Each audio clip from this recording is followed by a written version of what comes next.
नमो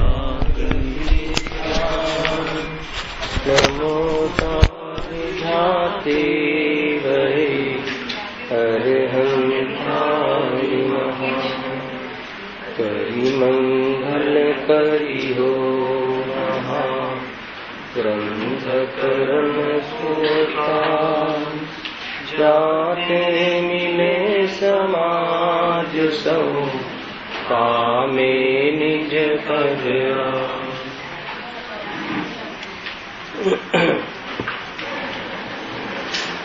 આ શ્રી મોક્ષ માર્ગ પ્રકાશક ગ્રંથના અંતર્ગત મોક્ષ માર્ગની ચર્ચા ચાલી રહી છે.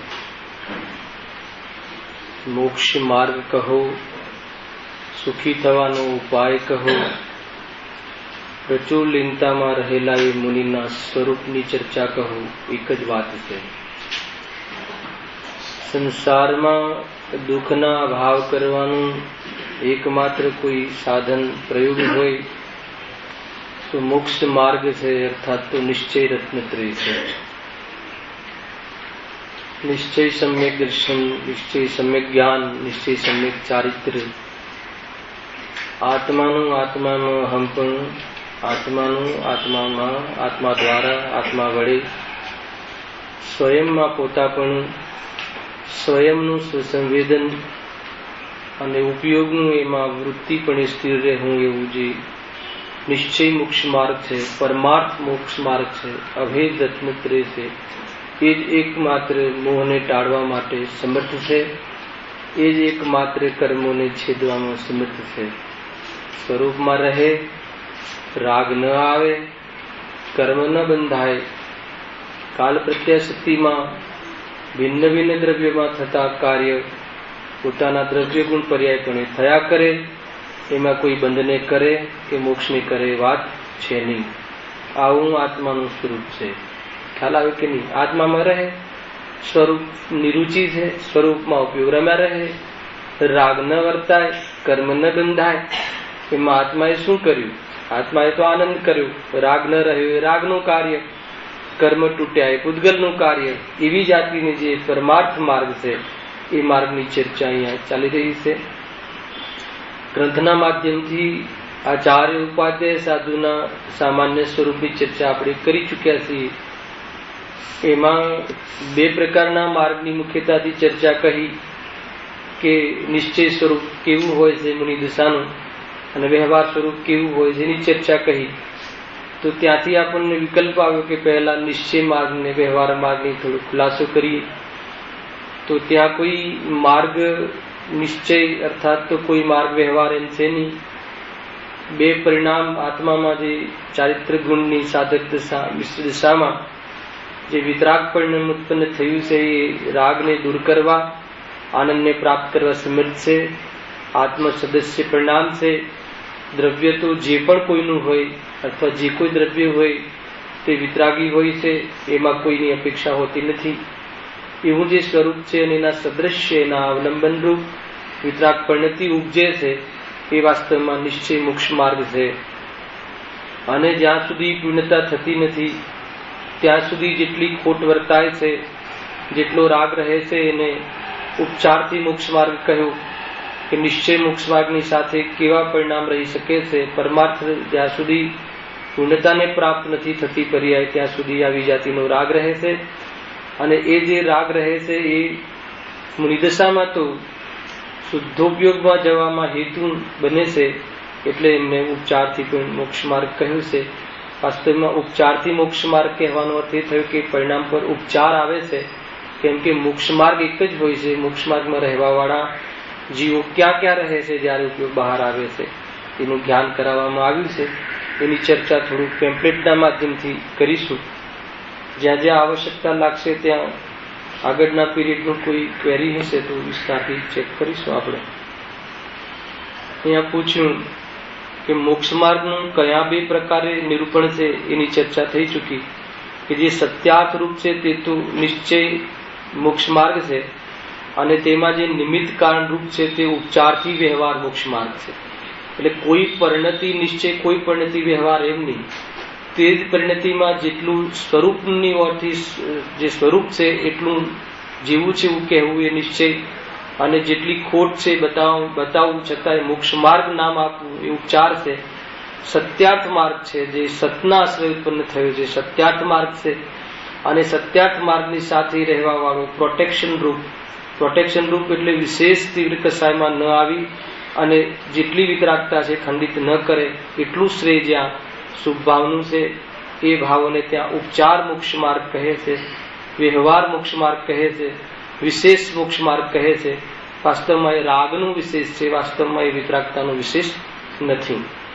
એ ચર્ચા સમજવી. ખરેખર જે પણ કંઈ આ છે આ ક્યાં ઉત્પન્ન થાય છે તો કે આત્માની પર્યાયમાં આ કેવી રીતે વિભાગ પડે છે તો સમજો કે એવું કઈ સ્વરૂપ નથી કે પૂર્વમાં કોઈ દેવશાસ્ત્ર ગુરુ પાસે આપણે ગયા અને આપણે વાત સમજી અને બરાબર એનો ખ્યાલ આવી ગયો અને પછી આપણે નિશ્ચય પ્રગટ કર્યો. એટલે પહેલો જે વ્યવહાર હતો, વ્યવહાર એટલે રાગ, એને એ રાગને આત્માનો કહેવો એ વ્યવહાર, હવે તમે સમજી લેજો એ રીતે. એવો રાગ પહેલા પર્યાયમાં હતું અને એ રાગના કારણે આ નિશ્ચય પ્રગટ્યો, એમ કહીએ નિશ્ચય પ્રગટ્યો. નિશ્ચય પ્રગટ્યો કથનમાં પણ એમ સમજ્યું કે નિશ્ચયના વિષયભૂત વસ્તુનું ભાન થવું એને કહેવામાં આવે છે કે નિશ્ચય પ્રગટ્યો. શોર્ટકટમાં કહે છે કે ભાઈ નિશ્ચય પ્રગટ્યો. નિશ્ચય પ્રગટ્યો તો વ્યવહાર હે પણ રહ્યો, એટલે રાગ તો રહ્યો પણ એમાં ઉપયોગ ન લાગ્યો. એવું સામાન્ય આ બધા કથનોનું એ પ્રમાણે સમજવું. કેમ કે જીનવાણીમાં એ રીતે કથન આવે છે ભેદ કરીને કે ભાઈ આજ તો અમારે નિશ્ચય પ્રગટ્યો છે. તો નિશ્ચય પ્રગટ્યો એટલે શું? જેવું સ્વરૂપ છે એવું ભાન થયું, એનું નામ નિશ્ચય પ્રગટ્યો. અર્થાત તો નિશ્ચયનો જે વિષય હતો, નિશ્ચયનો વિષય શું હતો કે જે સ્વરૂપ જેવું છે એવું બતાવવું, એ નિશ્ચયનો વિષય હતો. તો આત્માનું સ્વરૂપ વિતરાગ છે, આત્માનું સ્વરૂપમાં રાગદ્વેષનો અભાવ છે, તો રાગદ્વેષનો અભાવ રૂપ અનુભવ થઈ જવું એનું નામ નિશ્ચય પ્રગટ્યો. એટલી જ વાત છે. કોઈ એક પરિણતિ નિશ્ચય છે એમ નથી. એ પરિણતિ તો ધારણ કરેલો ધર્મ છે. હવે જયારે પરભાવ પરદ્રવ્યથી અર્થાત તો દ્રવ્ય કર્મ નો કર્મ ભાવ કર્મથી ભિન્ન પોતાના પ્રભુને જયારે એ અનુભવમાં લે છે, પ્રતીતમાં લે છે અને ઉપયોગ ત્યાં સ્થિર થાય છે, એ સ્થિર થાય છે એને એ વાસ્તવમાં નિશ્ચય મોક્ષ માર્ગ છે. અને એ જ વખતે વ્યવહાર મોક્ષ માર્ગ પ્રગટ થાય છે. ગજબની વાત, એક જ સમયમાં. તો કયો વ્યવહાર મોક્ષ માર્ગ છે ત્યાં કે એ પરિણામ મોક્ષ માર્ગ વાસ્તવમાં એક જ છે, એ નિશ્ચય મોક્ષ માર્ગ. એ જ એક માત્ર રાગને તોડે છે, પરંતુ વિતરાગ પૂર્ણ થયા નથી, પૂર્ણ વિતરાગતા આવી નથી. એટલે ત્યાં જે ખોટ છે એક જ સમયમાં સમજો. આ એમ નથી કે પૂર્વમાં પેલો વ્યવહાર કર્યો એટલે નિશ્ચય. અહીંયા પૂર્વમાં જે આચરણ છે એના પર આરોપ આવે છે તો પછીની વાત છે. પણ જયારે જેટલી વિતરાગતા એ વખતે ઉપયોગમાં આવી, જેટલી ઉપયોગમાં આવી એટલે એકાગ્રતા જેટલી, એટલે કે કોઈ એક અંશ છે અને એમાં અડધો ભાગ વિતરાગ થતું હશે અને અડધો ભાગ રાગ થતો હશે એમ નથી. એટલી એકાગ્રતા, સંપૂર્ણ એકાગ્રતા નથી આપી શક્યો હજી એ જીવ. અને એ મુનિરાજ એટલી એકાગ્રતા નથી થઈ શકી કે જે ફટાક દઈને સંપૂર્ણ રાગ ભાવથી એને મોક્ષ આવી એવું નથી થયું. પણ જેટલી એકાગ્રતા આપી છે, જેટલા પુરુષાર્થથી એકાગ્રતા આપી છે, એ એકાગ્રતા વાળો જે અંશ છે એ નિશ્ચય માર્ગ છે, એ વાસ્તવિક માર્ગ છે. કેમ કે એકાગ્ર રહેવું એ સ્વરૂપ છે ને. ઓલું ભક્તિ તમે ગાઓ છો ને કે દરેક પદાર્થ પોતપોતાની ગુફામાં મસ્ત છે. એને એ છે ને કઈ ભક્તિ છે? વિતરાગી દેવ તો મારેમાં છે ને કે દરેક પદાર્થ પોતપોતાની ગુફામાં મસ્ત રહે છે. તો એ રીતે પદાર્થ વિતરાગી છે અને પરિણામ વિતરાગી થઈ ગયું. જેવું વસ્તુ સ્વરૂપ હતું એવું. તો વિતરાગી પરિણામનું અનુભવન અને વિતરાગી પદાર્થનું અનુમાનનું જ્ઞાન, આવી અવસ્થા થઈ. છતાં પૂર્ણ વિતરાગતા નથી, કેમ કે ત્યાં આર્યન દશા નથી. તો ત્યાં વેપાર રૂપ કોઈ રાગ ન હોવા છતાં જેટલી ખોટ વર્તાય છે એને વ્યવહાર મોક્ષ માર્ગ કહે છે. એ કેવી ખોટ હશે તો કે જયારે ઉપયોગમાં આવશે તો 5 સમિતિ જેવામાં જોવા મળશે, મહાવ્રતમાં જોવા મળશે, એવો રાગ છે. તો એવા રાગને કેમ ઉપચાર મોક્ષ માર્ગ કહ્યું? કેમ કે ઉપચાર મોક્ષ માર્ગ કહેતા કે મોક્ષ માર્ગ નથી. ઉપચારનો અર્થ એ થાય કે ઉપચાર કર્યો છે, વાસ્તવિક થોડી છે. તો ઉપચાર બી કેમ કર્યો?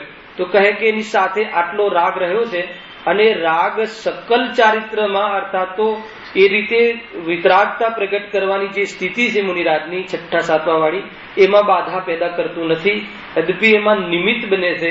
કેમ કે એટલો પતલો રાગ રહેવાના કારણે અશુભમાં જોડાઈ જતા નથી કે જેથી કરીને કોઈ વારંવાર વિતરાગ અર્થાત તો શુદ્ધ ઉપયોગ થવાની પરિણતિનો વ્યય થઈ જાય એવું એમનું જીવન હોતું નથી. એટલે એના પર ઉપચાર આપ્યો. તો એ જેટલો એ રાગ એ એક જ વખત નિશ્ચય વ્યવહાર છે. હવે ઘણી વાર આપણને એવું પણ લાગે છે કે સામાન્ય સિમ્ટમ્સ છે, મેં જો જીતુભાઈ મજા આવશે કે ભાઈ 6થું ગુણસ્થાન વ્યવહાર અને 7મું ગુણસ્થાન નિશ્ચય, એમ છે ખરું? આપણે ભણી ગયા છે ગુણસ્થાન. 7મા ગુણસ્થાનમાં શુદ્ધોપયોગ હોય. 2 પ્રકારના મુનિ નથી, શુદ્ધોપયોગમાં રહેવાના કારણે 7મું અને શુદ્ધોપયોગમાંથી બહાર આવે અને 6થું. પણ એ 6થું પણ કેટલું? અંતર્મુહૂર્ત. અંતર્મુહૂર્ત ના હોય તો 6થું નહીં, નીચે આવી ગયા. અંતર્મુહૂર્ત થી વધારે ઉપયોગ ત્યાં રમે જ નહીં. તો 6થામાં આવે એ વ્યવહાર અને 7માં આવે એમ નિશ્ચય. એમ છે કોઈ ગુણસ્થાન નિશ્ચય, કોઈ ગુણસ્થાન વ્યવહાર એમ નથી. 6થામાં નિશ્ચય વ્યવહાર બંને અને 7માં બી નિશ્ચય વ્યવહાર બંને. સમજો. તો 6થામાં કયો નિશ્ચય? તો જેટલી વિતરાગતા છે એ આત્માનું જ પરિણામ છે, આત્માનો જ સ્વભાવ છે. એટલા માટે એને નિશ્ચય કહેવાય, એને નિશ્ચય જાણાય. અને એ જેટલો રાગ વ્યક્ત છે એટલો વ્યવહાર છે. વ્યવહાર એટલો અર્થ એ થઈ ગયો કે એ આત્માનું છે નહીં, એટલે ઉપચાર છે, એટલો રહેવાતું નથી ઉપયોગ સ્થિર. એટલો પુરુષાર્થ કમજોર છે, એટલા માટે કમજોર પુરુષાર્થનું લક્ષણ છે. હવે માનો કે 7માં આવ્યા, તો 7માં નિશ્ચય વ્યવહાર કઈ રીતે? નીતિનભાઈ, તો જે શુદ્ધોપયોગ છે એ તો સાક્ષાત નિશ્ચય છે, અર્થાત તો જેવી વસ્તુ છે એવી છે, પરંતુ ત્યાં પૂર્ણ વિતરાગ નથી, એટલે કોઈ ખોટ જરૂર હશે. એટલે અબુદ્ધિપૂર્વકનો જે રાગ છે એ રાગ છે એટલું ત્યાં વ્યવહાર. વ્યવહાર એટલે શું? કે આત્માનો છે નહીં ને આત્માનો કહ્યું. આત્મા પૂર્ણ છે અને પૂર્ણપણે પ્રગટ થયો નથી, તો અલ્પતામાં શું બાકી છે? તો કેવલી ગમે કોઈ રાગ બાકી છે, કોઈ ખોટ જરૂર છે. ભલે એમના જ્ઞાનમાં પકડમાં નથી આવતી, પણ ત્યાં ખોટ જરૂર છે. હવે એ ખોટ જે છે એને ત્યાં આત્માની કહી શું કામ કહી? કે પર્યાયમાં ખોટ છે, પણ વ્યવહાર શું કામ? કેમ કે આત્મા કોઈ ખોટરૂપ છે જ નહીં, પૂર્ણ જ છે. છતાં એને ખોટરૂપ પર્યાયમાં એટલું જ્ઞાન કરવામાં આવ્યું, એટલા માટે એને વ્યવહાર કહ્યું. કયું? હા, એમાં કેવું છે કે એમાં કઈ પ્રકારનું આખું અલગ પ્રકરણ છે, છતાં તમે પૂછ્યું તો કહી દઉં કે રાગને 2-3 વિવક્ષા આવે છે. ક્યારેક એને સદભૂત વ્યવહાર પણ કહ્યો છે અને ક્યારેક એને અસદભૂત વ્યવહાર પણ કહ્યો છે. હવે એ તો જે પંચાધ્યાયકારના જે ભેદ છે ને, એમાં રાગને અસદભૂત કહી દીધો. અબુદ્ધિપૂર્વકનો રાગ છે અનુપચરિત અસદભૂત વ્યવહાર, અને જે વ્યક્ત રાગ છે એને ઉપચરિત સદભૂત વ્યવહાર. અને રાગનું જ્ઞાન છે એ ઉપચરિત સદભૂત વ્યવહાર. અને ખતરનાક વાત એ છે કે જ્ઞાનનું જે જ્ઞાન છે એ અનુપચરિત સદભૂત વ્યવહાર. એટલે શું? આપણે એના કોન્સેપ્ટ મારી પાસે ઘણા ક્લિયર છે. એમાં અનેક પ્રકારે અકલંક આચાર્ય દેવેશનું એના પ્રત્યે કહ્યું છે. અનેક આચાર્યોની વિવક્ષા ભેદ છે, કોઈ સ્વરૂપે જ નથી. અપેક્ષા બતાવી છે, કેમ કે બધો વ્યવહાર છે. જો રાગનું જ્ઞાન તો વ્યવહાર આપણે માનતા હતા, જ્ઞાનનું જ્ઞાન પણ વ્યવહાર, કેમ કે ભેદ પડ્યો ને. એ જ્ઞાનનું જ્ઞાન, અરે જ્ઞાનનું જ્ઞાન કહેવામાં ભેદ પડે, જ્ઞાનનું જ્ઞાન સમજવામાં ભેદ પડે, અને જ્ઞાનનું જ્ઞાન વસ્તુમાં ભેદ ના પડે. વસ્તુ પણ એ જ્ઞાનથી જ્ઞાન ભેદ છે, કઈ છે જ નહીં. કે જ્ઞાન તો આત્મા, આ જણાય છે તો આત્મા છે. ગુરુદેવ કહે ને, જો આ જણાય છે તો આત્મા છે, બીજો વળી કયો આત્મા? જણાય છે વેદનમાં આવે છે, આત્મા વેદનમાં આવે છે. અને આ જણાય છે એવું જે જ્ઞાન ક્યાંથી આવતું હશે? આકાશમાંથી આવતું હશે? તો કે એનો કોઈ સ્ત્રોત, અર્થાત તો એનો આધારભૂત દ્રવ્ય અનુમાન જ્ઞાન થઈ ગયું. એટલા માટે છતાં ભેદ કર્યો ને, વિકલ્પ આવ્યો, એ બધો વ્યવહાર. જ્ઞાનમાં જ્ઞાનનો ભેદ એ વ્યવહાર. એટલે એ રીતે છે. અને રાગને સદભૂત બી કહ્યો વ્યવહાર, કે રાગ શરીર જેવું જુદું છે એવો રાગ જુદો નથી. ઘર જુદું છે એવું તો શરીર બી જુદું નથી. પણ શરીર જુદું છે એવો રાગ પણ જુદો નથી. જ્યાં રાગ જ્ઞાન પેદા થાય છે ત્યાં જ રાગ પેદા થાય છે. એટલે એને સદભૂત પણ કહ્યું. એટલે અનેક અપેક્ષાઓ છે. એ વખતે શરીરને અસદભૂત કહેશે, મકાનને ઉપચરિત અસદભૂત કહેશે. કેમ કે શરીર જેટલું નજીક છે એટલું મકાન નજીક નથી. મકાન તો છોડીને પણ અહીંયા આવ્યા છે, પણ શરીર છોડીને ક્યાંય જઈ નથી શકતા. એટલે એના પર ઉપચાર નથી આવતો. ઉપચાર મકાન પર આવે છે કે ઉપચારથી મારવું છે. આ ભેદ છે. એટલે જે મકાન છે ઉપચરિત અસદભૂત વ્યવહાર નહીં, અને શરીર અનુપચરિત અસદભૂત વ્યવહાર નહીં. આત્માની સત્તામાં નથી, અસદભૂત. પણ રાગ આત્માની સત્તામાં થાય છે. રાગ આત્માની સત્તાની બહાર નથી હોતું. રાગ કોઈ ઘરે ના થાય. ઘર મારું એ મિથ્યાત્વ, અને એ ઘર પ્રત્યે મને રાગ રહે, એ રાગ હું જ્યાં આત્મા જ્યાં હોય ત્યાં થાય કે ઘરમાં થાય? અને રાગ કરવા ઘર જોઈએ કે આત્મા જોઈએ? ખ્યાલ આવે કે નહીં? રાગ કરવા બી આત્મા જોઈએ. આત્માને ભૂલતા રાગ થાય, ભૂલવા માટે આત્મા છે. અને રાગનું જે વેદન થાય છે એ આત્મા છે કે રાગ છે? હમણાં ચાલ્યું 4 દિવસથી ધમાલ ચાલે છે મલાડમાં, જબરજસ્ત પ્રવચન ચાલે છે ને. જે રાગનું વેદન છે એ વાસ્તવમાં રાગનું વેદન નથી, જ્ઞાનનું વેદન છે. જ્ઞાનનું વેદન થયું ત્યારે તો રાગ છે એમ જાણે રાગ છે, તો એ જ્ઞાનનું વેદન છે. એમ પક્ષ આવતા રાગનો પક્ષ છૂટી જાય છે. આખી આ પ્રોસેસ છે. એ વ્યવહારથી એના શું પ્રયોજન છે, બહુ મોટો વિષય છે. આપણું નહીં પકડ હાલ એને વિસ્તાર નહીં કરીએ. ક્યારેક જયેશભાઈ કહે ને વારંવાર, ક્યારેક આપણે 2-3 પીરિયડની કંઈક વ્યવસ્થા જયારે થશે ત્યારે આવો કોઈ વિષય ખોલીશું કે જેથી સ્પષ્ટ થાય. કેમ કે આપણો મૂળ વિષય તો મોક્ષ માર્ગ અને સાધુનું સ્વરૂપ છે. છતાં શું છે કે એને સમજવા માટે જેટલા ટોપિક છે, સારું થયું તમે યાદ કરાવ્યું. આવી એક એંગલ છે, એ પણ સમજવું જોઈએ. કોઈ બી વિવક્ષામાં ભેદ હોઈ શકે, પણ કોઈ અપેક્ષાથી શુદ્ધાત્મામાં પણ રાગ છે એ અપેક્ષા લાગુ નહીં પડે. કોઈ અપેક્ષાથી પર્યાય એટલે પર્યાય અપેક્ષા રાગને આત્મા કહી શકાય છે. પછી સદભૂત કે અસદભૂત, તો કે એમાં શરીર અને મકાનની અપેક્ષા આ સદભૂત છે, નિયર જ છે, નજીક છે.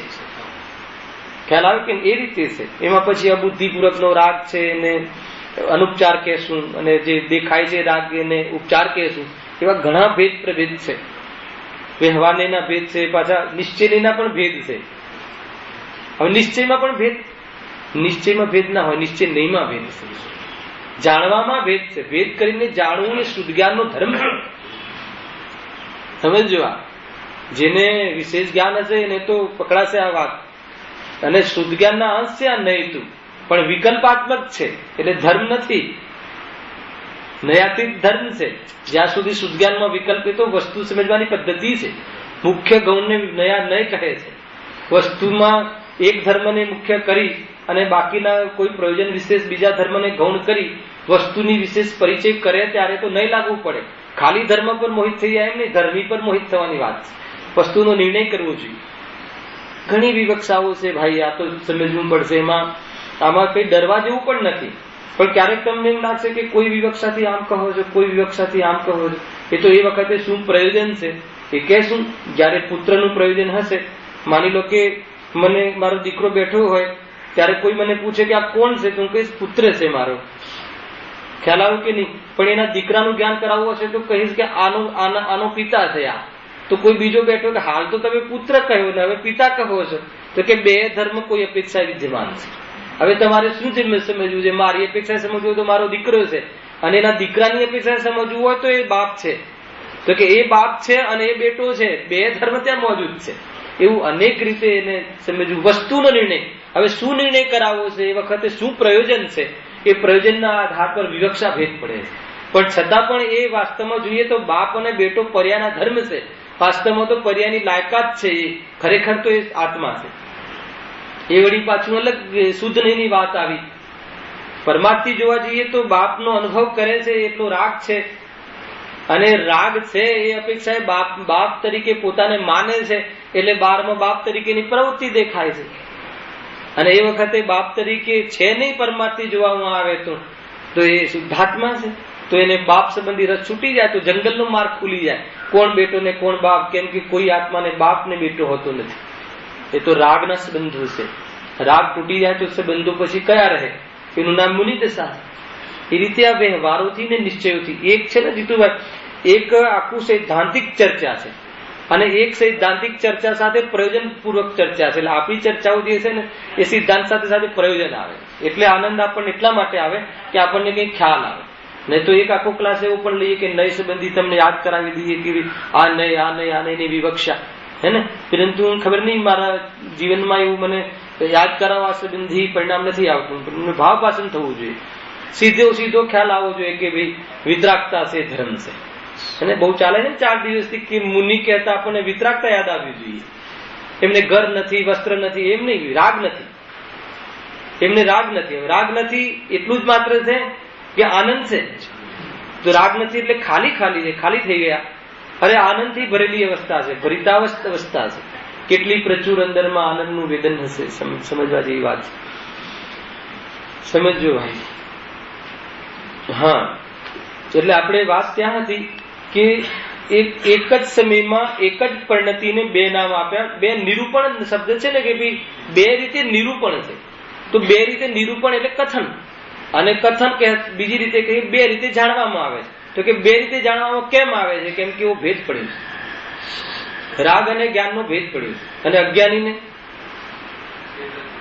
રાગ અને જ્ઞાનનો ભેદ તો સ્વરૂપમાં છે, પણ ભેદ અનુભવમાં નથી લીધો. એટલે તો કે અનુભવમાં નથી લીધો એટલે એને વ્યવહાર નહીં કહેવાય. અજ્ઞાનીના વ્યવહારને વ્યવહાર ના કહેવાય. જયેશભાઈ, આપણે આ પ્રવચન આદિ સાંભળ્યા તો આપણને બી ધર્મનો વ્યવહાર ના કહેવાય. નિશ્ચય હોય ત્યાં વ્યવહાર હોય, નિશ્ચયની સાથે વ્યવહાર હોય. હવે નિશ્ચયની સાથે વ્યવહાર હોય એટલે એનો અર્થ શું? કે આ છે તો રાગ છે, તો આત્માની અપેક્ષા વ્યવહાર આત્માનો છે નહીં. પરંતુ અજ્ઞાનીને નિશ્ચય એટલે સ્વરૂપ ખબર નથી, એટલે રાગને નિશ્ચય માને છે. નિશ્ચય એટલે સ્વરૂપ માને છે, ધર્મ માને છે.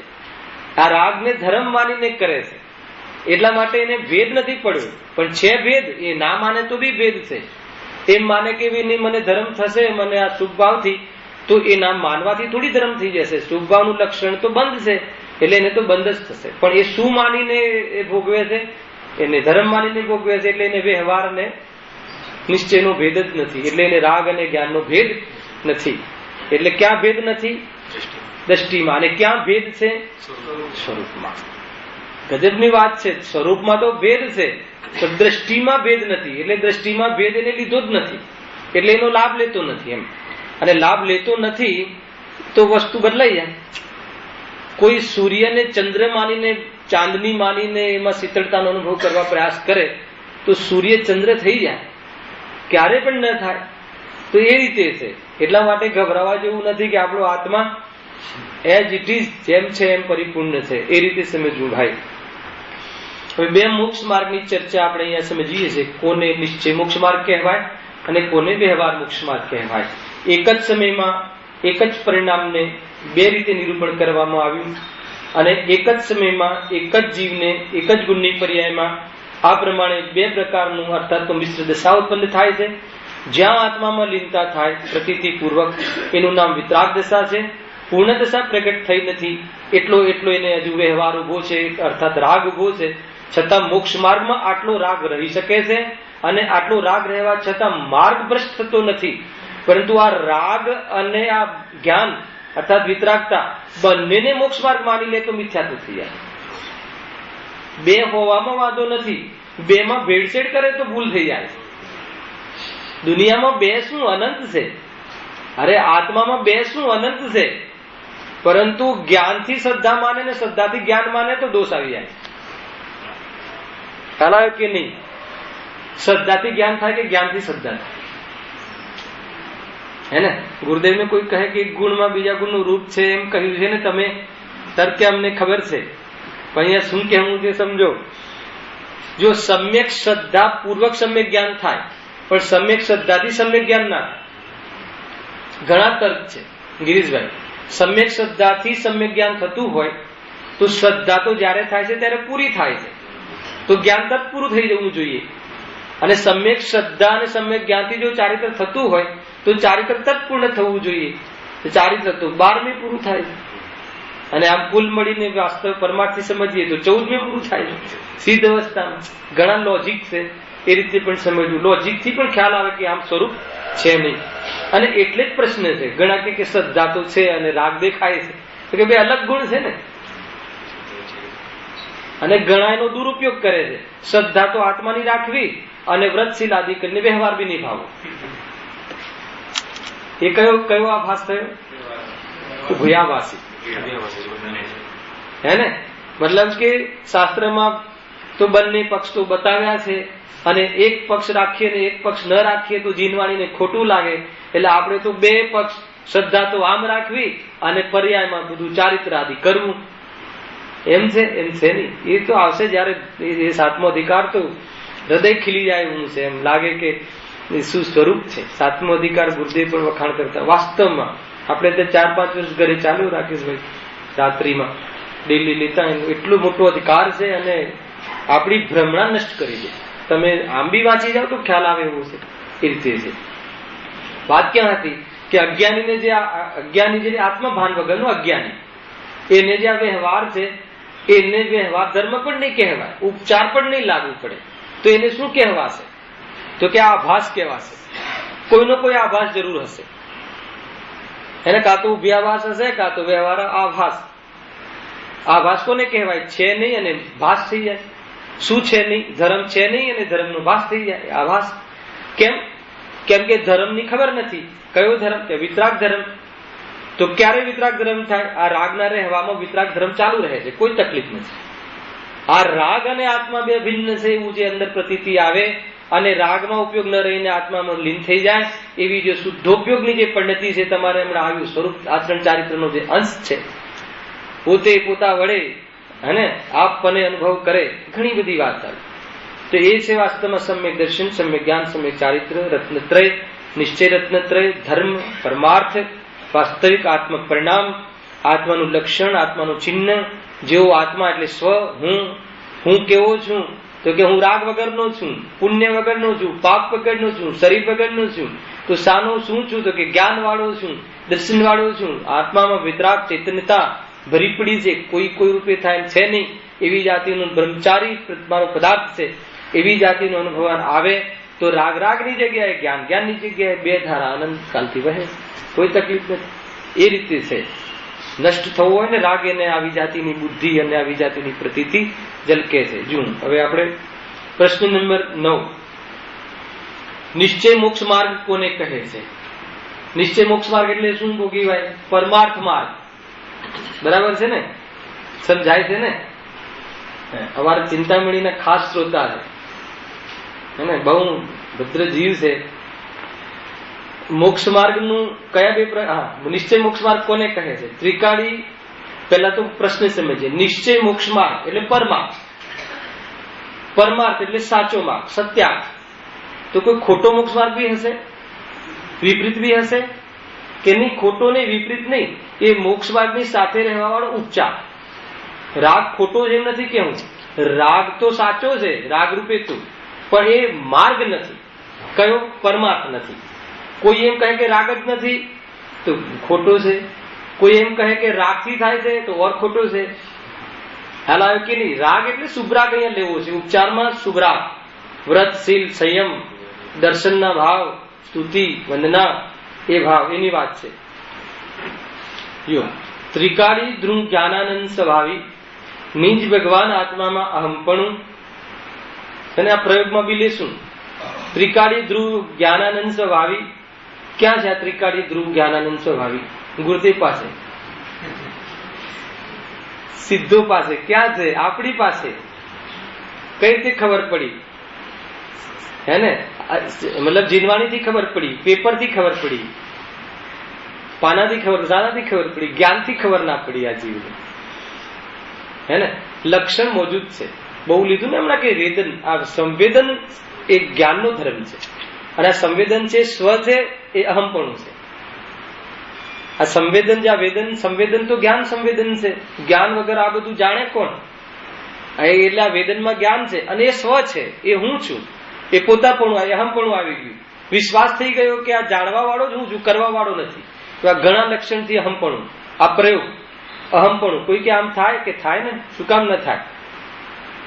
તમને જયારે ખ્યાલ આવે કે આ રાગનું વેદન છે, આ વેદન છે, સંવેદન છે, જ્ઞાન છે, જ્ઞાન કહેતા હું છું, અથવા આ જ કાર્ય છે, આત્મા જ છે આ, તો એ રાગ અને એ રાગના લક્ષવાળા પદાર્થો પ્રત્યે ઉપયોગ ના ટકે. તો અહમપણું આવી ગયું. અહમપણું આવી ગયું એટલે વૃત્તિ આત્મામાં રચાવી. એ રીતે આખું કાર્ય થાય છે. આ પ્રયોગ લેજો. જો અહમપણું, તેનું સ્વસંવેદન રૂપ જાણપણું. આમાં સ્વ કેમ મૂક્યું? સંવેદનપણે તો બધા જાણે છે. અને આત્મા આવો છે, આત્મા આવો છે, અનંત ગુણોનું પિંડ છે, રાગનો આ ભાવ છે, એ સંવેદન છે, એ જ્ઞાન છે. પણ એ સ્વ છે એ નથી આવ્યું. એ સ્વ છું, એ હું છું. હું છું એ કથનમાં આવી ગયું, પણ શાંતિ ના વર્તાવી કે આટલો જ હું છું, આવો જ હું છું, આ જ હું છું, આટલો જ એટલે આ હું નથી એમ. તો એ પ્રમાણે જો અંદરમાં વેદનમાં રહે તો કહે છે કે નામ સ્વસંવેદન પણ જાણપણું. મતલબ કે જ્યાં જ્યાં જેવી ગે જણાય તો એને જ્ઞાન જણાય, અને ક્યારે ગે ન જણાય? હંમેશા ગે જણાય. તો હંમેશા ગે જણાય તો એ જ્ઞાન છે કે ગે છે? તો એ સંવેદનમાં સ્વ આવી ગયું. સ્વ આવી ગયું તો ખાલી જાણવાના હોવાથી નથી, બધા સંબંધો તૂટી ગયા. જાણવા પડે તમે પોતાનું હંપણું કર્યું તો બીજા જોડે સંબંધ છૂટી ગયા. તો એ સંબંધ છૂટી ગયા એ આગળ આવશે.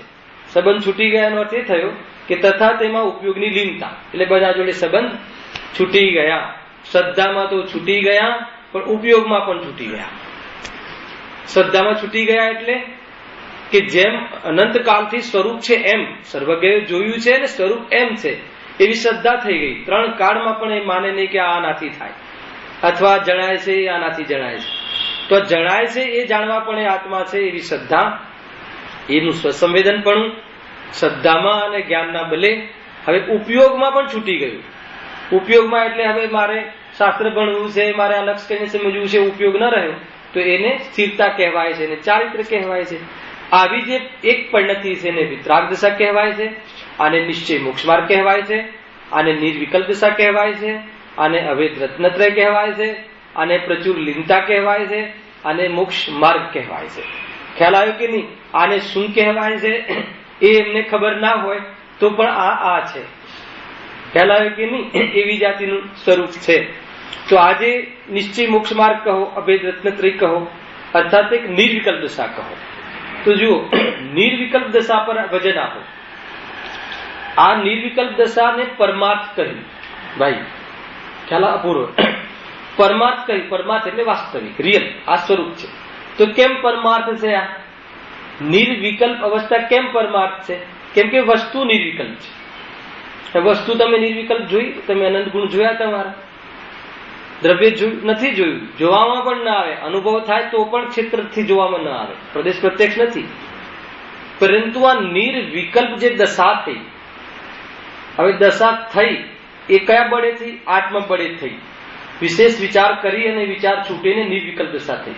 તો નિર્વિકલ્પ દશા થઈ એ કોના આધારે થઈ? તો નિર્વિકલ્પ વસ્તુ શ્રદ્ધામાં લીધી. તો શ્રદ્ધામાં લીધી તો ખાલી શ્રદ્ધામાં લીધી કે વસ્તુ છે એ અનુમાન જ્ઞાન, અને નિર્વિકલ્પ અનુભવાયું એ સંવેદન જ્ઞાન, સ્વસંવેદન જ્ઞાન. તો સ્વસંવેદનમાં પ્રત્યક્ષ થયું અને અનુમાન જ્ઞાન દ્વારા આખું આત્મા જણાવ્યું. અરે આખું આત્મા ન જણાવ્યું, આખું લોકાલોક જણાવ્યું.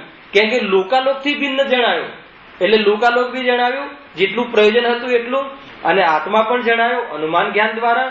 અને સંવેદનમાં શું આવ્યું? પ્રત્યક્ષમાં શું આવ્યું? નિર્વિકલ્પ. ક્યાંય ભિખારીપણું નહીં, ક્યાંય ઉપયોગમાં પણ જવાબપણું નહીં. એવી જે નિર્વિકલ્પ દશા એ સંવેદનમાં આવી, અને સંવેદનમાં આવી એવી આ વસ્તુ છે એ પણ આવી. એટલે અનુમાન જ્ઞાન દ્વારા આત્મા જણાવવામાં આવ્યું. અને એ જયારે વિશેષ ઉગ્રતા દ્વારા ઉપયોગ સ્થિર થાય છે તો પ્રદેશ પ્રત્યક્ષ થઈ જાય છે. સર્વ પદાર્થો સર્વકાલના ઉદ્ભવ વર્તમાનની પર્યાય એક સમયની દિવ્યતામાં જણાય એવો જ્ઞાનનો સ્વભાવ છે. આ રીતે આખી પ્રવૃત્તિ નિશ્ચય મોક્ષ માર્ગ અર્થાત તો પરમાર્થ માર્ગ અને પરમાર્થ પર્યાય. પરમાર્થ પર્યાયનો અંશ એ મોક્ષ માર્ગ, અને પરમાર્થ પર્યાય અર્થાત તો સ્વભાવ પર્યાય એ મોક્ષ. ક્યાં આવ્યું? નિયમસાર. નિયમસારમાં આવ્યું ને. કેવલ જ્ઞાન શું છે? સ્વભાવ પર્યાય. બે જ વસ્તુ લેવી છે. ક્યાં આવ્યું? પહેલા ગ્રંથ, પહેલા શ્લોકમાં સમય સારના નમો સમય સ્વારાય સ્વાનુભૂત્યા ચકાશતી ચિત્ત ભાવાય ભાવાય સર્વ ભાવાંતર છે. સર્વ ભાવોને જાણવા વાળી પર્યાય એ આત્માની પર્યાય. અધૂરું જાણવા વાળી પર્યાય આત્માની નથી.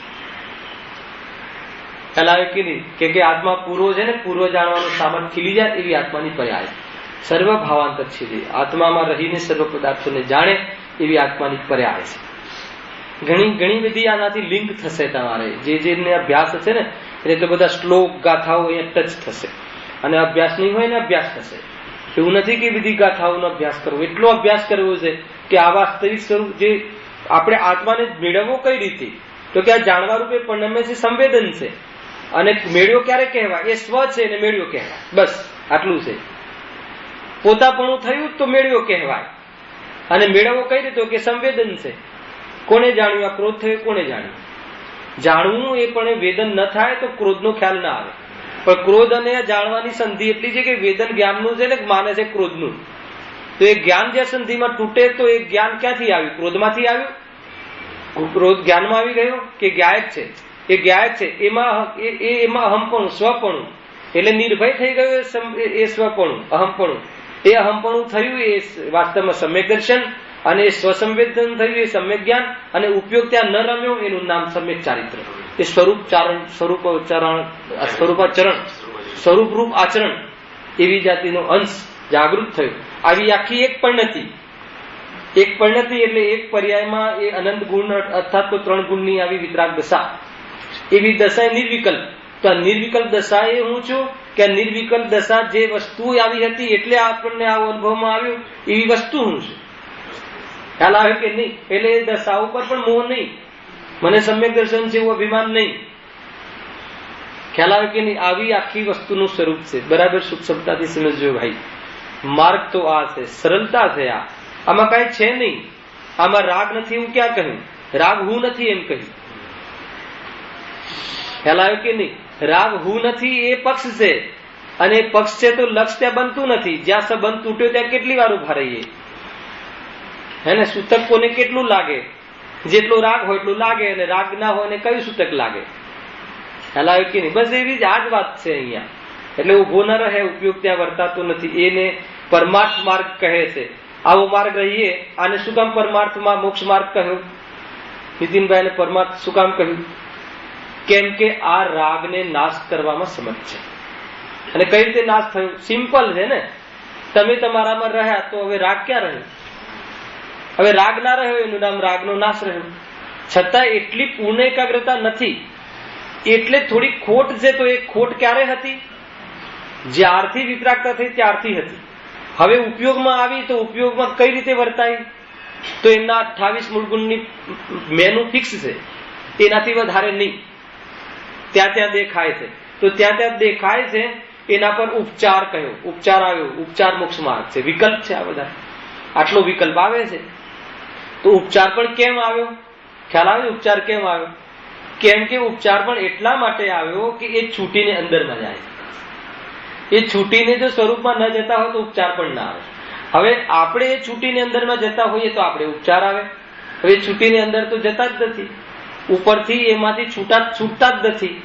અને એમાંથી છૂટીએ તો એમાં ન આવી શકીએ એવા અશુભમાં હમ પણ કરી દઈએ છીએ. મંદિરનો ભાવ ના આવે એવી ભોગોમાં સુખ બુદ્ધિ લાગે છે. તો ક્યાં એક બાજુ ભોગના વિશે ચાલતા હોય તો ક્યાં અત્યારે પ્રવચન રાખ્યું છે એવું લાગે છે કે નહીં? તો ક્યાંથી એ આત્માની વાત ક્યાં રહી? સમજો. જેટલી તાકાતથી હું સમજાવવા માંગુ છું એટલી તાકાતથી તમે સમજો છો કે નહીં એ તમારી ડ્યુટી છે. પણ એકદમ ઉપયોગ એકાગ્ર રાખીને સમજજો. ખ્યાલ આવે એવું છે ભાઈ, હે ને? કોઈ જગ્યાએ કોઈ નિષેધ નથી કર્યો. જ્યાં નિષેધ છે ત્યાં સ્વીકાર નહીં કરવો. નિષેધ પર્યાયમાં છે નહીં, રાગ છે પણ સ્વરૂપમાં છે નહીં, એની સાથે સંબંધ છે નહીં. તો આટલો જેટલો રાગ રહ્યો છે એને અહીંયા ઉપચારથી મોક્ષ માર્ગ કહ્યો છે. હવે એનો એ વાંચીએ છીએ. જો આગળ ન ખ્યાલ આવ્યો તો પૂછજો. બેન બરાબર છે? નિશ્ચય મોક્ષ માર્ગ. કોઈ ચિંતા નહીં, આપણે કાંઈ આમાં કંઈ આગળ વધી જવું એમ છે નહીં, પણ સ્વરૂપ ખ્યાલ આવવો જોઈએ. નિશ્ચય મોક્ષ માર્ગ કોઈ પરિણતિનું નામ નથી, પરમાર્થને બતાવવા વાળી પદ્ધતિનું નામ નિશ્ચય છે. હવે એને બતાવ્યું, એને નિશ્ચય કહે છે. શું કામ બતાવ્યું? તો કે એટલો રાગ આવ્યો મુનિરાજને, એટલો વિકલ્પ આવ્યો કે આપણા માટે બતાવ્યું. ખ્યાલ આવે કે નહીં? આ નિશ્ચય માર્ગ બતાવવાનો ભાવ પરલક્ષ છે. વ્યવહાર બતાવવાની વાત છોડો તો નિશ્ચય બતાવવાનો ભાવ, હે ને? આપણને એમ લાગે કે નહીં, હે ને, કે બધા જ જીવો આત્મદર્શનને પામી જાય. એ ભાવ કેવો? હે ને? એનાથી કઈ પ્રકૃતિ બંધાય? અને તીર્થંકર પ્રકૃતિ બંધાય છે. બંધ કહ્યું. એ ભાવ કેવો? એ ભાવ આવે કે ન આવે? એ પણ 24 બચ્યા નહોતા, અને ગુરુદેવ પણ બચ્યા નહોતા કે એમને આવો ભાવ આવ્યા વગર રહ્યો નહીં. બચાતું નથી. આ ભાવ આવ્યો ખરો, પણ આ ભાવ આવ્યો એ બંધ ભાવ છે. આ બંધ હું છું એવો અનુભવ કરવાનું નામ આત્મદર્શન. બંધનું લક્ષ્ય કરાવવું નથી. હે, તીર્થંકર પ્રકૃતિનો બંધ કરાવવા માટે કોઈ એ વાત કહેવી નથી. સમજો, એ વસ્તુ સ્વરૂપ સમજો. એમને તો હર પ્રવચનમાં આવે તીર્થંકર પ્રકૃતિનો બંધ થાય છે. ભાઈ બંધ થાય છે, બંધ પ્રકૃતિ છે, કોઈ આત્મા નથી. પણ છે ને, નથી બચાતું, રહેવાતું નથી, તો આવી ગયો છે. હવે આવી ગયો છે એ કેમ આવ્યો? મારી કમજોરી છે. અને કમજોરી કેમ છે? તો કે હાલ પર્યાયની પાત્રતા એવી છે, એ ક્રમ એમને ખબર છે. હે, હા, સદુપયોગમાં ન રોકાયો. તો ન રોકાયો એ ભાવ કયો થયો? પરલક્ષ. આત્માનો છે ને, એ પરલક્ષ માનવું એટલે જ્ઞાની છે. એને સ્વલક્ષ માને તો એ દોષ આવી જાય છે એ રીતે. અને એટલે એને સ્વલક્ષ છૂટ્યું નથી. આખું એમ સમજવું. જો સ્પીડ ઓછી છે ને ભાઈ જીતુભાઈ, કેમ કે બધી ખ્યાલ નથી આવતો મને. વ્યવહાર મોક્ષ માર્ગ કોને કહે છે? નિશ્ચય રત્નત્રય પૂર્વક. શું કન્ડિશન આપી? આત્માના ભાન પૂર્વક હોય તો જ આગળ વાત કરીએ, નહીં તો આગળ વાત કરવી નથી. એમ ખ્યાલ આવ્યો કે નહીં? છે ને, ચશ્માથી જણાય કે નહીં? જ્ઞાનથી જણાય છે એ પહેલા તમારો નિર્ણય હોય તો ચશ્માથી જણાય કે નહીં એની ચર્ચા કરીએ. કહેતા ને ગુરુદેવ, નહીં તો ચર્ચા ના કરે, એ ક્લેશ થાય, એ દ્વેષ થાય. શું ચર્ચા કરે? કેમ કે એને એનું પ્રૂવ કરવું છે. અહીંયા કહે કે તારે જ્ઞાનથી જણાય છે એવું સમજવા માટે પૂછતો હોય તો આપણે નક્કી કરીએ કે ચશ્માથી જણાતું નથી. ખ્યાલ આવ્યો કે નહીં? એ રીતે તો જ જ્ઞાની તો જ ચર્ચા કરે, તો કરે જ નહીં. એ એવું સ્વરૂપ છે. જો વ્યવહાર મોક્ષ માર્ગ કોને કહે છે? તો નિશ્ચય રત્નત્રય પૂર્વક, બ્રેકેટમાં લખ્યું છે આત્મજ્ઞાન સહિત. આત્મજ્ઞાન એક શબ્દમાં ત્રણેય વાત આવી જાય. નિશ્ચય રત્નત્રય એટલે નિશ્ચય, સમ્યક દર્શન, જ્ઞાન, ચારિત્ર. જ્ઞાનીની વિકલ્પ દશામાં આ વાત. નિશ્ચય રત્નત્રય સહિત એટલે આત્માની અનુભૂતિ સહિત. હવે ઉપયોગમાં રહેવાતું નથી તો ઉપયોગમાં રહ્યા હતા ત્યારે બી આટલી ખોટ હતી, અને ઉપયોગમાં ન રહ્યા તો ખોટ છતી થઈ ગઈ. છતી થઈ ગઈ એટલે દેખાવા લાગી. હવે એવી દેખાવા લાગી તો વિકલ્પ દશામાં સમજો. એક એક ચીજ, આ મુનિ દશાની ચર્ચા ચાલે છે, આનાથી બીજી પ્રકારનો વિકલ્પ મુનિરાજને ના હોય. વિકલ્પ દશામાં શું આવે છે? જ્ઞાનીની વિકલ્પ દશામાં થતા વિતરાગ, સર્વજ્ઞ, પ્રણિત, શુદ્ધાત્મ તત્વ આદિ. હે ને, સર્વજ્ઞ, પ્રણિત, શુદ્ધાત્મ તત્વ. કેટલા છે શુદ્ધાત્મ તત્વ? એક આત્મા શુદ્ધાત્મા છે અને એના બધા અંશ પણ શુદ્ધ તત્વ છે. અનંત ગુણ શુદ્ધ તત્વ આદિ લખ્યું ને એટલે. 6 દ્રવ્ય, 50 કાય, 7 તત્વ એટલે 6 દ્રવ્યની સ્વતંત્રતા. 50 કાયનું શું સ્વરૂપ છે તે 7 તત્વથી છીપી હુઈ જ્ઞાન જ્યોતિ એ અનુભવમાં, અને 7 તત્વનો વિકલ્પ વિચારમાં. 9 પદાર્થના સમ્યક શ્રદ્ધાન, સમ્યક જ્ઞાન, અને આટલે સુધી સમ્યક શ્રદ્ધાન, સમ્યક જ્ઞાન આ ક્યાં આવ્યું? વિકલ્પ દશામાં. અને વિકલ્પ દશા શું છે? ખોટ છે. ખોટ છે એટલી ખોટ સહિત શું રહી શકે છે? કેટલી વિતરાગતા? ઉગ્રતા. હર અંતર મુહૂર્તમાં અંદર જવાય. એટલે આના પર શું આવ્યો? આરોપ આવ્યો. બસ એટલે એને વ્યવહાર મોક્ષ માર્ગ કહ્યું. વ્યવહાર મોક્ષ માર્ગ કહ્યું એટલે આ માર્ગ છે નહીં, બંધ માર્ગ છે, અવદેક માર્ગ છે, સાચો માર્ગ નથી. ઉપચાર આવ્યો છે, પણ એ ઉપચાર ક્યારે આવે? કે ત્યાં કોઈ નિશ્ચય હોય તો. નિશ્ચય ના હોય તો આરોપ ક્યાંથી આવે? ક્યારે ડાબડીમાં હીરો મૂક્યો ના હોય અને હીરાની ડબ્બી નામ કઈ રીતે પામે? ખ્યાલ આવે કે નહીં? અંદરમાં એનો નિશ્ચય હોય તો ઉપચાર આવે ને. મરદા ઉપર જીવનો ઉપચાર આવે કે ના? અને બાળક જન્મે એના પર જીવનો ઉપચાર આવે કે ના? અને એ બાળક જન્મે એનું જે શરીર છે એ શરીર હલે, રડે એટલે જીવનો ઉપચાર આવે છે કે ને એ વખતે.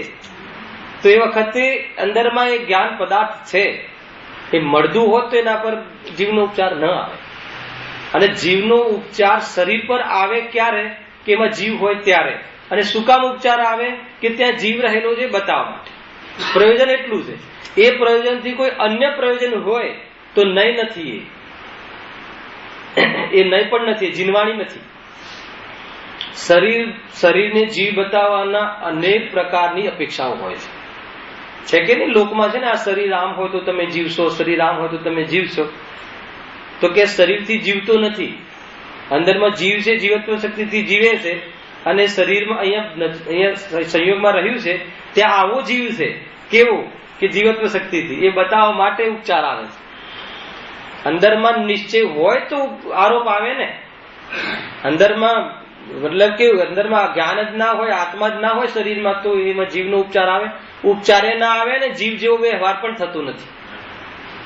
માનો કે અત્યારે મારો જીવિત આત્મા અહીંયા આની સાથે છે, શરીર સાથે.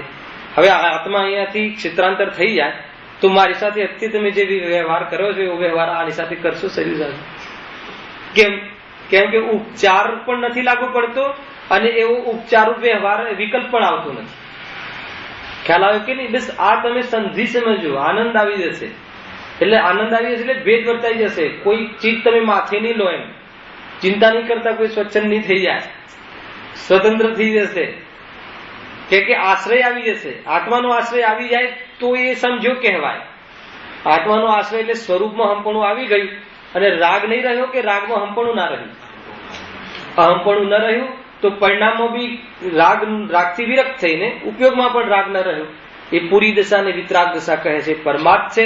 આવા આત્મજ્ઞાન સહિત જીવોને કથનચિત કોઈ અપેક્ષાએ ક્યારે સાતવામાંથી છૂટે ત્યારે વિકલ્પ દશામાં આવે તો શું આવે? સર્વજ્ઞ ભગવાને પ્રણીત કરેલા જે છે સાતત્વ સિદ્ધાંત રૂપ વિકલ્પ, એ સંબંધી નવ પદાર્થ સંબંધી ચર્ચા, ચિંતન, વિચાર, અર્થાત તો કોઈ કહેવાનો રાગ વધી જાય તો એ સંબંધી પ્રવચનનો ભાવ, એ બધું આવે વિકલ્પમાં આવે.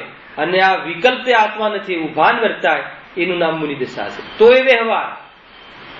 અને જેને આ વિકલ્પ છે એ છે મુનિ દશા નથી, આત્માનું સ્વરૂપ નથી, એવું જે માને છે એને આત્મા માનશે કે એને રાગ માનશે?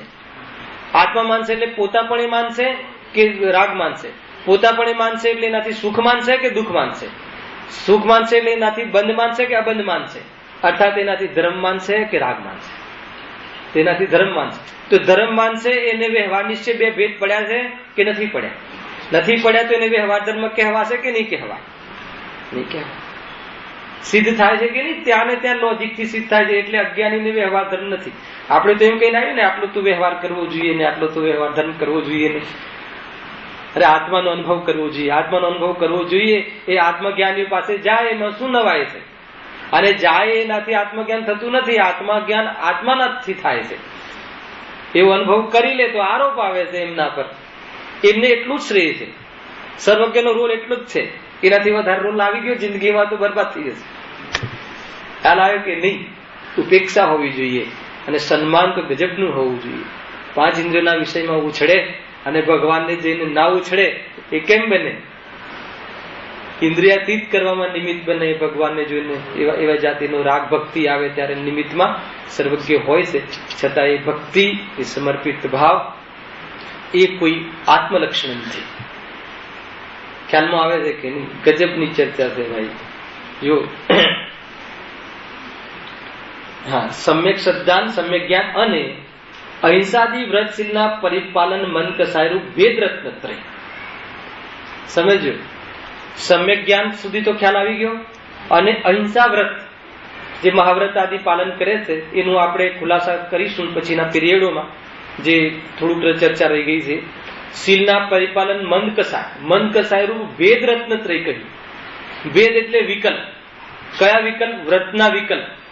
અને એને પાછું રત્નત્રય કહ્યું. કેમ કે ત્રણ રતનની સાધનાના કાલમાં આવા ભેદ ત્યાં હોય છે. આ રાગના વિશેષ છે અને અભેદ રત્નત્રય વિતરાગતાનો વિશેષ છે. ખ્યાલ આવ્યો કે નહીં? તો આ રાગના વિશેષ છે, એમાં વિતરાગતા કેટલી હોય છે બતાવવા માટે આ ભેદ રત્નત્રયનો ઉપયોગ થાય છે.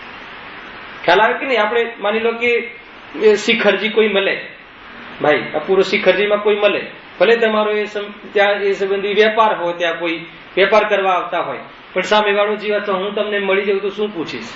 કે જાત્રા કરવા આવ્યા છે? હે ને? એમ થોડી પૂછીશ કે વેપાર કરવા આવ્યા છે, જાત્રા કરવા આવે. એવા ક્ષેત્રમાં જાત્રા કરવા આવે. એવી રીતે આવા નિમિત્તો પાસે કોણ આવે? આત્મરસિક આવે. આવા વિકલ્પો કોણે આવે? કે જેને આત્માનો રસ હોય. એ તો શું કામ આવા વિકલ્પ પણ આવે? બીજા ઘણા વિકલ્પ છે. એટલે આત્માના રસ વાળાને, આને તો આત્માનો રસ ચાખ્યો છે, નિરાજ છે, આત્માનો પ્રચુર વેદન છે, તો એને આનાથી કોઈ અલગ જાતિનો વિકલ્પ હોતો નથી. ભેદ રત્નત્રય. ભેદ એટલે વિકલ્પ, ભેદ એટલે રાગ, ભેદ એટલે કસાય, ભેદ એટલે સ્વભાવ નહીં, આત્માથી જુદો, એનું નામ ભેદ.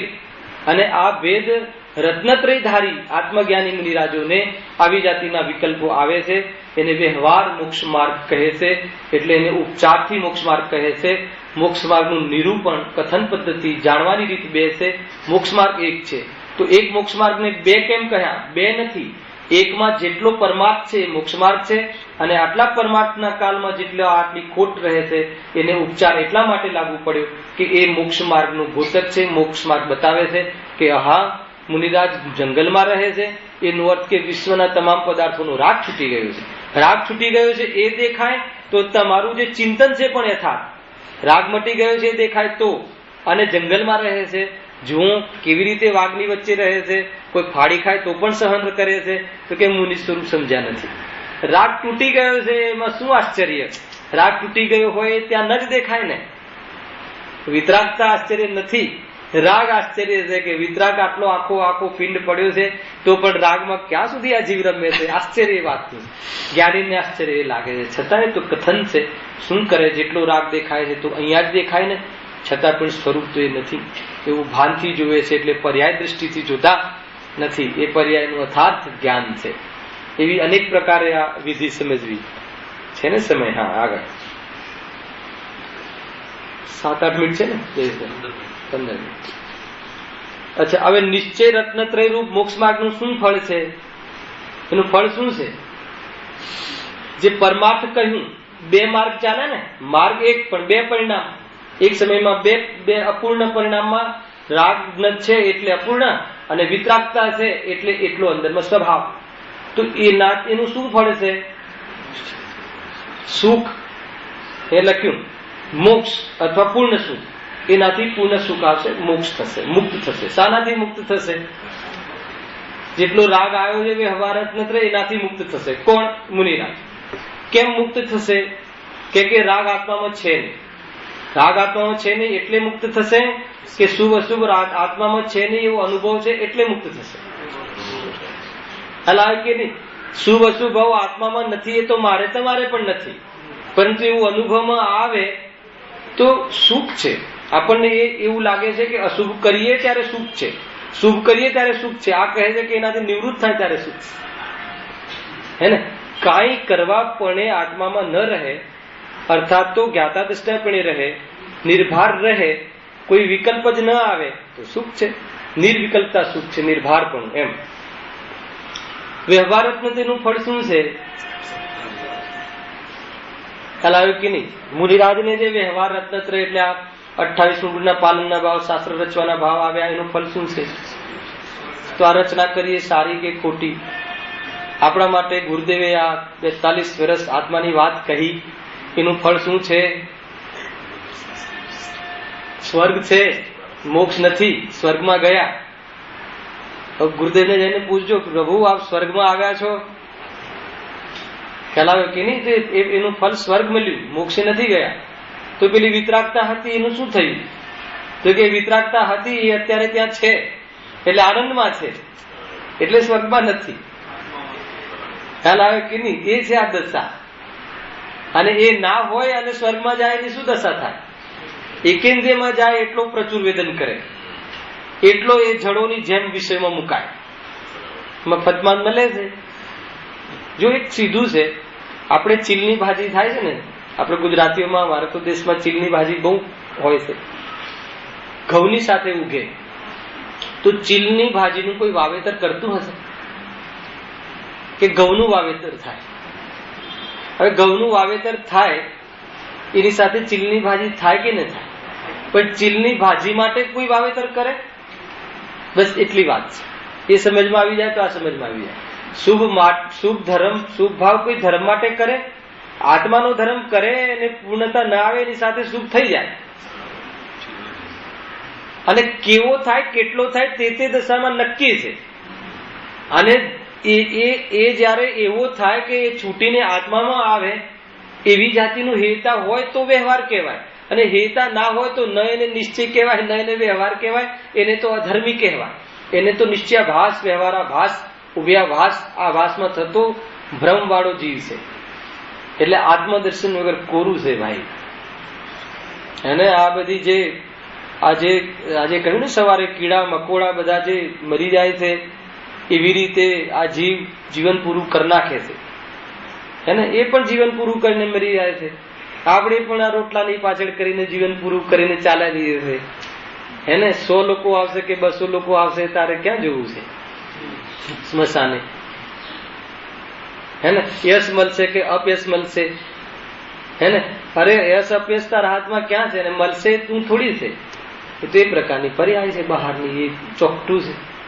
ઘણી રીતે વિચાર કરી શકાય. વૈરાગ્ય સાથે ચાલવું જોઈએ, રસ છૂટવું જોઈએ, જીવન પ્રત્યે ઉપેક્ષા આવવી જોઈએ, આ જીવન જીવવાનો રસ ના આવવો જોઈએ. કેમ કે જેનાથી જીવિત છીએ એ પ્રાણ મળી ગયા હોય તો આ 10 પ્રાણની સેવા ના હોય, અને 10 પ્રાણની સેવા ના હોય એ આત્મા પ્રાણ સિવાય ક્યાં હોય? એને એનો જીવંત પ્રાણ જાગતો જીવ ઉભો છે સંસાર માર્ગે, પણ ક્યારે પણ એ માર્ગમાં આવતો નથી, હે ને? એ કસાયરૂપ થતો નથી. એવી જાતિનો આ વાસ્તવિક સ્વભાવ પરમાર્થ, એને બતાવવાની પદ્ધતિ, એને જાણવાની પદ્ધતિ, જાણ્યા પછી અનુભવવાની પદ્ધતિ, જાણવાની કહેવાની પદ્ધતિ કથન પદ્ધતિ, જીનવાણી કહેવાની પદ્ધતિ નય, જાણવાની પદ્ધતિ નય, અને અનુભવવાની પદ્ધતિ માર્ગ.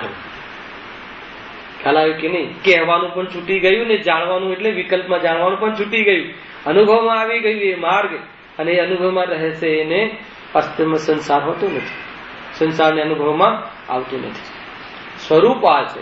હૃદય જગાડી દેજો, અંદરમાં મતલબ ધ્રુજાયમાન થવું જોઈએ, આપણું પોત જાગી જવું જોઈએ, ખુલાસો મળી જવું જોઈએ, મૂંઝવણ ના રહેવી જોઈએ. માર્ગ દેખાય છે.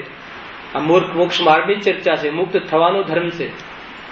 હાથ લાગી ગયો છે કોઈ કસાયની મનતાથી, ઉપયોગ કરી લેજો, એ તો મુક્ત થવાના અવસર નહીં મળે. નાણાં મળશે તાણા નહીં મળે. જ્ઞાનીઓના એક કથનનો ઇશારો જબરજસ્ત છે, હેને? એને અન્યથા નથી સમજવું. નાણાં મળશે તો નાણાં તો મળ્યા જ રાખે છે. શું એનાથી કઈ સુખ આવી આગળ છે? બતાવું એક પ્રશ્ન 4-5 મિનિટમાં. એક પ્રશ્ન છે બહુ સરસ છે, મળી જાય તો જુઓ રાકેશભાઈ. ધનવાન સુખી કે શું? કયો પ્રશ્ન કયો છે? ધનવાન સુખી કે દુઃખી? શું નિર્ણય છે ગિરીશભાઈ?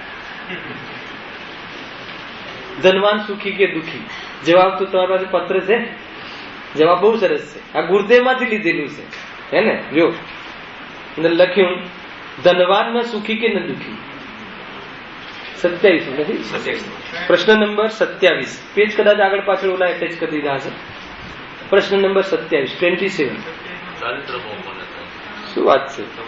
કયું છાપી દીધું? ત્રીજી ઢાળ આપવાની હતી. આ ત્રીજી ઢાળ ચાલે છે. તમારી પાસે પહેલી ઢાળનું પેપર છે ને આ ત્રીજી ઢાળ છે. પહેલી ઢાળમાં પણ છે તો કાંઈક બધામાં મિક્સ થઈ ગયું છે. પેલું કરવામાં શું કહેવાય એને, પંચ કરવામાં. કઈ વાત હું વાંચું. જો ધનવાન સુખી કે દુઃખી, પેપરમાં જોયા વગર કહો. અહીંયા લખ્યું છે કે ન સુખી ન દુઃખી. ધન કોઈ દિવસ ધનવાન સુખી, જો એને તમે એકાંતે દુઃખી કહેશો તો અનંત તીર્થંકરો જયારે હોય છે સમ્યક દર્શન સહિત તો એ સુખી હોય. એટલે ધન સુખ દુઃખ નું કારણ નથી. એ બતાવ્યું જે સુખ દુઃખ નું કારણ નથી એની પાછળ કેટલો ઉપયોગ આપીએ. સુખનું કારણ માનીને આપતા હશું કે દુઃખનું? ઘણો પ્રશ્ન વિશાળ થઈ શકે. જો એને લખ્યું છે, ધનવાન ન સુખી કે ન દુઃખી, ધનનો મોહી દુઃખી અને નિર્મોહી સુખી. તો સુખી થવું હોય તો નિર્મોહી થવું કે ધન લાવવું? ખ્યાલ આવે કે નહીં? ધન ના હોય તો બી નિર્મોહી, અને ધન હોય તો બી નિર્મોહી થઈએ તો સુખી થઈ જાય. જે નિર્મોહી થઈ જાય ધનનો ઉપાય શું કામ કરે? અને આવે જેને પુણ્યના ઉદયમાં ધન, એને મોહ તોડી નાખે તો એનાથી સુખી દુઃખી ક્યાં વાત રહી? કેટલી સરસ વાત છે. એક જ્ઞાનીના એક ઈશારામાં તો મતલબ કે આનંદ રસ જરે. જો એ હૃદયમાં મતલબ લાગી જાય, પ્રત્યક્ષમાં ખ્યાલ આવે છે કયું ધન સુખ આપે છે. અને ધનનો મોહ છે ત્યાં સુધી દુઃખ રહેશે, અને તૂટી જાય ધનનો મોહ, કોઈ લઈ જાય કે આવી જાય, બે સ્થિતિઓમાં નિર્વિકલ્પ રહે. કે આવું થઈ શકે છે કે થઈ શકે? પ્રશ્ન તો એ છે કે આવું થઈ શકે? એટલે મોહ તૂટી જાય તો થઈ શકે, હે ને? આ રસ્તામાં કેટલાય માણસો આવે જાય છે, આપણે એ વિચાર આવે છે કે કેમ નથી આવતું? કેમ કે એના પ્રત્યે મોહ નથી. મોહ નથી તો એ આવે છે, જાય છે, શું કામ ડૂબે છે કે મરે છે, કોઈ વિચાર પણ નથી આવતો. તો મોહ તૂટી જાય, જ્યાં મોહ છે ત્યાં દુઃખ છે, એ રીતે એ સમજવું. હા, 13મો પ્રશ્ન લઈને પૂરું કરીએ. અંતિમ પ્રશ્ન. વ્યવહાર રત્નત્રયનું ફળ સંસાર છે, તો તે શું કામ પ્રગટ કરવું? બહુ ક્રમિક લખ્યું છે નીતિનભાઈ. મેં આ એટલા માટે લખ્યું છે કે જીવને પ્રશ્ન આવો થાય. તમે કહો છો કે વ્યવહાર રત્નત્રય તો બંધનું કારણ છે, તો પછી વ્યવહાર મોક્ષ માર્ગ પ્રગટ શું કામ કરવો? પ્રશ્ન તરત થાય કે ન થાય? એટલે મેં આ તરત આના પછી એ લખ્યો. મેં વ્યવહાર રત્નત્રયનું ફળ સંસાર છે, તો તે શું કામ પ્રગટ કરવું? પછી શું કામ મંદિર જવું ને શું કામ પછી વ્રતશીલાદિ કરવા? સ્વાભાવિક છે ને, તો પછી નિશ્ચય કરીએ ને, મતલબ કે આત્મામાં રહીએ ને. એમ પ્રશ્ન તો થવો જોઈએ ને. જયારે તમે કહો છો કે બંધ છે, એનાથી સુખ મળતું નથી, તો પછી અમને એનાથી તો મુક્ત કરી દો, એમ તો જવાબ આપે. જો સાધક દશામાં અર્થાત પૂર્ણતા પ્રાપ્ત ન થાય તે સુધી નિશ્ચય રત્નત્રયની સાથે વ્યવહાર રત્નત્રય હોય છે, કરવો પડતો નથી. રહેવાય નહીં તો આવી પ્રવૃત્તિ જ હોય, બીજી ના હોય. પણ એનું કર્તૃત્વ અને કરવા પણ હોતા નથી. કરતાપણાનો આરોપ હોય છે. કેમ? કેટલો રાગ આવ્યો છે એટલે આરોપ છે, પણ વાસ્તવમાં એ એમનો કરતા નથી. જ્ઞાની રાગના કરતા નથી, અજ્ઞાની રાગના કરતા નથી, રાગના કરતા માને છે. રાગનો કરતા આત્મા હોય ના શકે. આત્મા રાગને કરે તો ફાટી જાય, આત્મા જડ થઈ જાય. તો માને છે તો રાગનો કરતા થઈ જાય, ન થઈ જાય. માને છે તો લાભ ના લઈ શકે, હે ને? માની લો કે કોઈ અમૃત ભરેલો પ્યાલો છે, એને કોઈ ઝેર માને તો એ ઝેર થઈ જાય? ઝેર તો ન થાય, પણ અમૃત પીવાથી વંચિત રહી જાય. બસ એટલી વાત આમાં સમજવું એક ટોન છે. એ રીતે આપણે 3 પ્રશ્નની ચર્ચા કરી. બાકી હવે જયારે બી લેવાશે ત્યારે એની ચર્ચા આપણે આગળ કરીશું. હા, 21.